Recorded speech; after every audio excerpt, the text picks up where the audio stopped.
Oke, sekarang kita lanjut ke bagian JavaScript asynchronous 2 ya. Kita mulai dari promise dulu. Yang pertama adalah fungsi promise, yaitu menghasilkan dua hasil, antara gagal dan berhasil.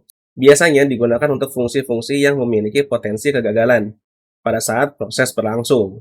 Jadi sebagai contoh di sini, misalkan teman-teman nanti bikin suatu aplikasi di JavaScript ya, kemudian di dalam aplikasi tersebut terdapat fungsi yang bersifat, ini kayaknya bisa gagal nih. Server yang kita tembak atau API yang kita tembak itu bermasalah. Itulah kenapa di JavaScript ada yang namanya promise. Begitu fungsinya dijalankan ternyata gagal, ya tidak akan langsung menampilkan error di aplikasinya, melainkan kita handle errornya, kita yang buat sendiri error kodenya itu seperti apa. Sekarang kita bakal coba lihat kodenya ya. Di sini sudah ada kode simple sekali ya untuk contoh promise. Kalau teman-teman mau lihat juga kodenya atau mau cobain juga, seperti biasa linknya gloat.io ya, ada di deskripsi. Tinggal diklik aja, nanti coba di run bareng-bareng ya. Oke, jadi di sini udah ada fungsi get data mahasiswa ya. Di dalamnya terdapat constructor promise, kemudian terdapat callback juga di parameter constructor promise-nya.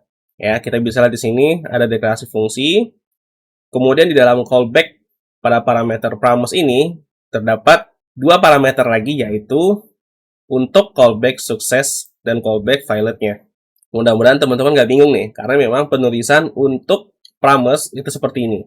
Kita bisa lihat di sini, kalau misalkan fungsi get data mahasiswa, data yang diambil di sini dari data mahasiswa ya, di bagian sini, hasilnya adalah undivided, maka kita jalankan callback sukses atau argumen yang berisi callback ya, pada parameter sukses, kita berikan mahasiswa data di dalam parameter callback suksesnya. Begitu juga ketika failed, kita isi di parameter callback failed-nya. Sehingga parameter yang kita isi dari callback ini itu bisa digunakan lagi nanti ketika fungsinya sudah selesai berjalan. Ya, kita lihat di baris ke-12 di sini ada namanya then.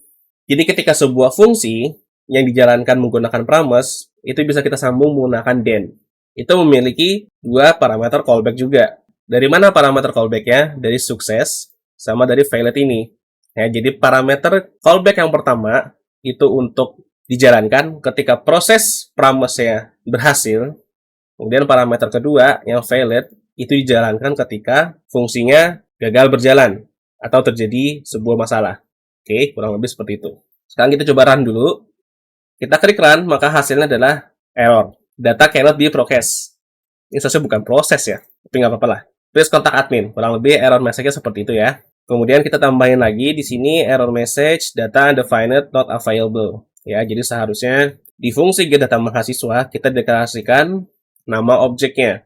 Ya, karena kita bisa lihat di sini kalau mahasiswa nama objek yang undefined, maka udah pasti dia bakal lari ke bagian failed. Tapi kalau misalkan nggak undefined ya, dia bakal lari ke sukses. Oleh karena itu, kita tinggal tambahin aja parameternya di sini, yaitu kita kasih nama.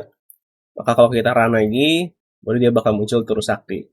Jadi kurang lebih cara kerja promise seperti itu. Ya, kalau misalkan kita ganti lagi, misalkan di sini di bagian data mahasiswa ini kan tidak ada objek lain selain nama ya. Itu berarti kita misalkan ganti di sini jadi jenis kelamin, kemudian kita klik run, maka dia bakal error. Nah, ini baru makin kelihatan jelas ya. Data cannot be processed, please contact admin. Error message, data jenis kelamin not available. Ya, mudah-mudahan teman-teman paham nih cara kerja promise ya. Sekarang kita bakal masuk ke bagian async dan await ya. Pertama kita mulai dari async dulu. Fungsi async atau keyword async ya, sebagai penanda bahwa sebuah fungsi tersebut menjalankan proses asinkronus. Sementara untuk await atau keyword await ya, fungsinya adalah sebagai penanda bahwa fungsi ini harus diselesaikan terlebih dahulu. Fungsi yang dimaksud ini adalah function ya, sebelum melanjutkan proses selanjutnya. Ya, jadi kalau ada kode yang diawali dengan await, misalkan di baris ke-20, maka di kode di baris ke-21 dan seterusnya, itu harus nunggu dulu sampai baris yang di kode 20 itu selesai dijalankan. Await hanya bisa digunakan di dalam fungsi asynchronous atau async. Sekarang silakan teman-teman download kodenya, ada di deskripsi, tinggal teman-teman ekstrak, tinggal teman-teman buka lagi di Visual Studio Code-nya atau di kode editor teman-teman yang punya di komputer. Nanti tinggal teman-teman buka di browser, kita coba jalanin bareng-bareng. Oke, ini codingannya. Untuk bagian await ya, mirip-mirip ya, sama kayak kemarin, kita akan bermain set timeout lagi. Kita akan menganggap bahwa get mahasiswa ini nembak ke server lain. Yang itu berarti pasti bisa gagal, ya. Katakanlah set timeout ini adalah proses untuk connect ke server tersebut.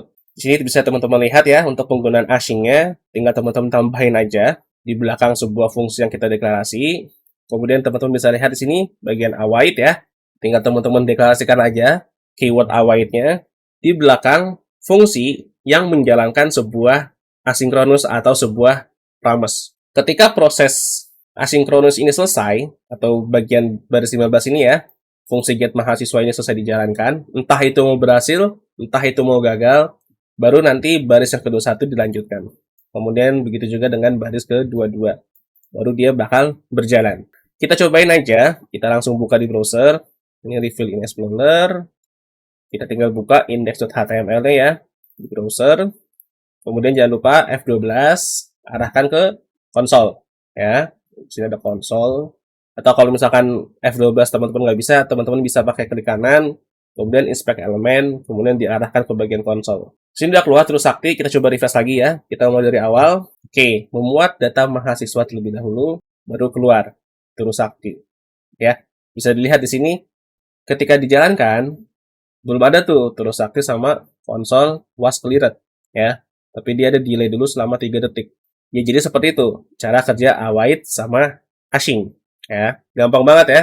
Mirip-mirip sama yang kayak kemarin. Ya, sekarang kita coba tes kalau misalkan di sini datanya yang diambil ternyata tidak ada. Ya, di sini bisa teman-teman lihat yang ada hanya nama sama alamat. Misalkan kita ambil lagi di sini jenis kelamin. Seperti ini. Ya. Save, balik ke browser, refresh, memuat data mahasiswa. Hasilnya error. Data cannot be processed. Please contact admin. Error message-nya apa? Data jenis kelamin not available. Ya, jadi kurang lebih sekali lagi ini contohnya sama persis ya kayak promos tadi. Cara kerja promos seperti itu. Begitu juga dengan await dan ashing. Keyword ashing itu hanya untuk menandakan bahwa fungsi ini menjalankan sebuah promise atau menjalankan sebuah fungsi yang terdapat proses atau sebuah fungsi asinkronus.